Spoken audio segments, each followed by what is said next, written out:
Hacienda golpeada por el Tribunal Supremo. Así se han presentado estos días varios titulares de diversos medios a raíz de una reciente sentencia del Tribunal Supremo en materia sancionadora en el ámbito tributario. Pero, ¿qué ha pasado realmente? ¿Se tendrán que reducir las sanciones que aplique Hacienda al contribuyente? En este vídeo te lo explico. Primero, para que se pueda entender de qué iba el asunto, explicaré una serie de conceptos, de manera muy breve, muy sintética, porque serán términos que se irán usando a lo largo del vídeo y que son importantes, como digo, para eso, para entender en general de qué iba el tema, cuál era el problema, cuál era el debate. Para explicarlo pondré como ejemplo el impuesto sobre sociedades, porque es el impuesto que se trataba en la sentencia del Tribunal Supremo que hubo recientemente, pero en realidad es aplicable a otros impuestos. Bien, para calcular el impuesto de sociedades, de manera muy resumida, lo que se hace es coger el beneficio que ha tenido una empresa y a esa empresa se le aplica un porcentaje, que se llama el tipo de gravamen. Lo típico que dicen, en España el impuesto de sociedades es del 25%, o dicen el IRPF es de un 40% si ganas más de no sé cuánto. Pues ese porcentaje lo aplicamos a esos beneficios y nos da un resultado. Entonces, después de restarle a este resultado una serie de conceptos, nos quedaría lo que se conoce como cuota líquida. Esta llamada cuota líquida no es otra cosa que lo que le queda al final a esa empresa como deuda final con Hacienda. Se hacen todos los cálculos pertinentes y se dice, pues bueno, sobre el impuesto de sociedades de este año, tu deuda con Hacienda es de, por ejemplo, 100.000 euros.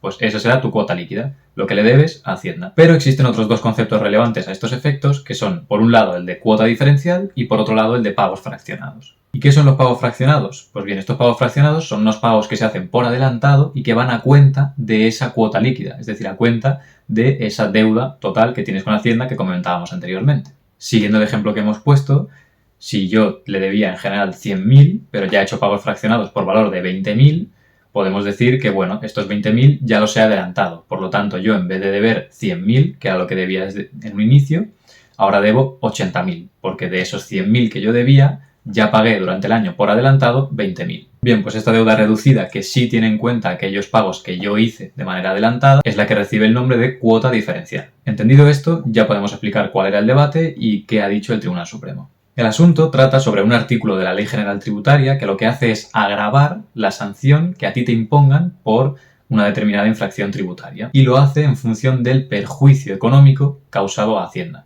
Esto será muy relevante. Y es que el problema venía precisamente a la hora de calcular este perjuicio económico. Y es importante determinar cómo se debe calcular este perjuicio económico, porque a medida que este perjuicio económico vaya siendo mayor, la ley te va atribuyendo una agravación mayor de la sanción. Es decir, te va aplicando un porcentaje mayor a tu sanción. Si tenías una sanción de 100, pues te pueden aplicar una agravación de un 10%, de un 15%, de un 20% o hasta un 25%. ¿Dependiendo de qué? Dependiendo de la cuantía, del porcentaje de perjuicio económico que hayas producido a Hacienda. La ley te dice que para calcular este perjuicio económico se debe tener en cuenta la proporción entre la base de la sanción, es decir, aquello que no ingresaste en Hacienda y sí debías haber ingresado, y el total que deberías haber ingresado por ese impuesto. Entonces, lo que venía aplicando Hacienda, o al menos lo que aplicó en este caso, es lo siguiente. ¿Recordáis que antes hemos dicho que existe, digamos, el concepto de deuda total, el concepto de la cuota líquida, la deuda que yo en general le debo a Hacienda?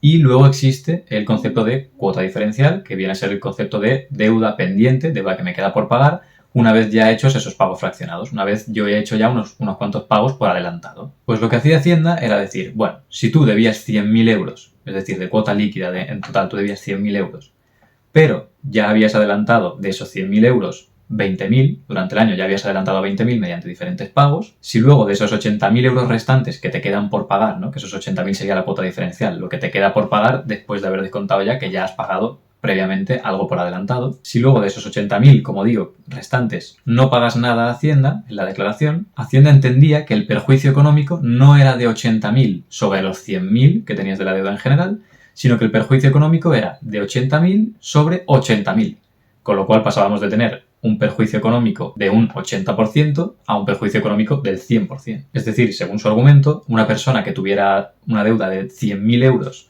y en pagos fraccionados, es decir, en pagos por adelantado, ya hubiera pagado 99.000 de estos 100.000 euros, si luego de esos 1.000 restantes que le quedaban no hubiera pagado nada, consideraría que al no pagar 1.000 sobre 1.000 existiría un perjuicio económico del 100%. Es decir, un caso en el que una persona tiene una deuda de 100.000 euros, acaba pagando 99.000 por adelantado, pero luego no paga esos 1.000 que le quedaban, se consideraría un perjuicio económico de 1.000 sobre 1.000, un perjuicio económico del 100%. Y esto haría que evidentemente tuviera que ingresar esos 1.000 euros que le quedaban por ingresar, que a esto se le añadiera algún posible recargo, que a esto se le añadiera una multa, y esta multa además se vería agravada en un 25% por entenderse que hay un perjuicio económico del 100%. Cuando, recordemos, en este ejemplo era una persona que debía 100.000 euros y solo dejó de pagar 1.000. Entonces el Tribunal Supremo ha corregido este criterio de Hacienda, aunque cabe decir que la Audiencia Nacional ya se habría pronunciado en este mismo sentido anteriormente, y ha venido a decir lo siguiente.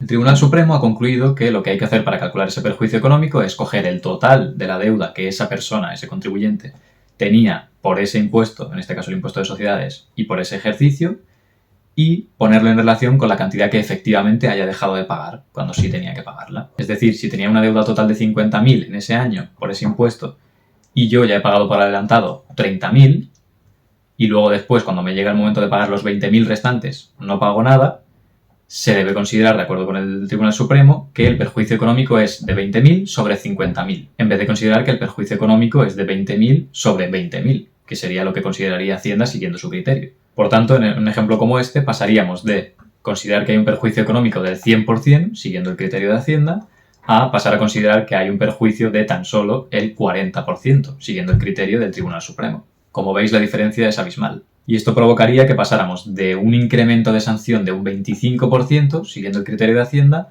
a un incremento de tan solo un 15%, siguiendo el criterio del Tribunal Supremo. ¿Y cuáles son los principales argumentos que esgrime el Tribunal Supremo para llegar a esta conclusión? Pues bien, en primer lugar, viene a decir que la propia literalidad de la ley indica que se debe calcular de esta manera. Recalca que la ley dice que ha de tenerse en cuenta la cuantía total a ingresar y, por tanto, intuye que cuando dice total, remarca que eso quiere decir que se refiere a lo que hay que ingresar en general durante todo el tributo, no solo lo que hay que ingresar en un determinado momento, en el determinado momento de la declaración, sino que también cuenta lo que hubiera que ingresar en momentos anteriores, como puede ser, por ejemplo, los pagos fraccionados, los pagos por adelantado. Y también menciona que el precepto legal habla de la cuantía a ingresar de acuerdo con la adecuada declaración del tributo, con lo cual viene a concluir que si es la adecuada declaración del tributo en general, no se refiere solo a la autoliquidación última que haces cuando vas a pagar la cuota diferencial, es decir, lo que te queda por pagar después de los pagos por adelantado, sino que se refiere a todo, el global del impuesto, la declaración del impuesto en general. Después también nos dice que la interpretación que Hacienda hacía de esta ley iba en contra de los principios generales del derecho sancionador, principalmente el principio de culpabilidad/responsabilidad, y además iba en contra de la finalidad de la norma. Porque al final lo que la norma pretende es agravar en mayor medida la sanción a aquellos que han defraudado una mayor parte de lo que tenían que pagar. Es decir, si de ambas personas debían 5.000 euros y una defraudó todo lo que pudo, es decir, los 5.000, todo lo que pudo defraudar, los 5.000 euros que pudo defraudar los defraudó, y otra persona, por el contrario, de los 5.000 euros que pudo defraudar, defraudó solo 500, pues en teoría debería considerarse como más grave aquella persona que defraudó todo lo que pudo defraudar respecto de la persona que defraudó una pequeña parte de lo que pudo defraudar. Es decir, ante conductas más reprochables, incrementar la agravación de la sanción que se le va a imponer. Y claro, aplicando el criterio de Hacienda, lo que se conseguía era agravar la sanción en mayor medida a quien simplemente lo que había hecho era pagar una parte de su deuda por adelantado.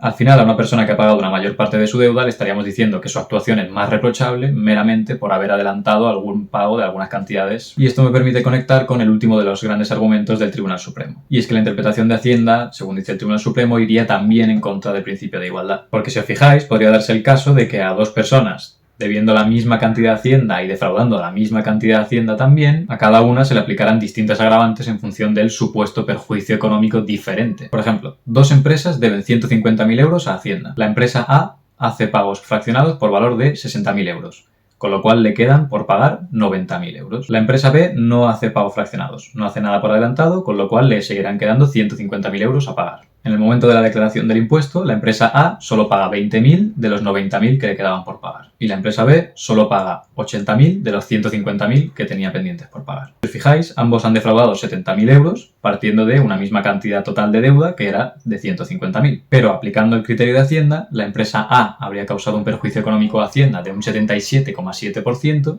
y la empresa B habría causado un perjuicio económico tan solo de un 46,6%. Por tanto, partiendo de la misma deuda total y partiendo de que han defraudado exactamente la misma cantidad, 70.000 euros, a la empresa A se le estaría atribuyendo un perjuicio económico de un 30% más que a la empresa B, cuando, repito, han defraudado lo mismo y debían lo mismo en un inicio.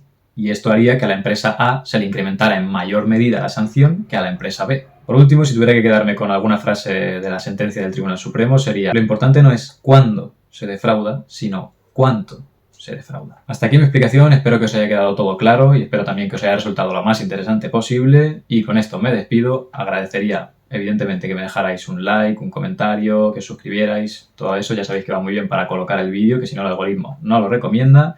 Y con esto, como digo, me despido de vosotros y nos vemos en el próximo vídeo.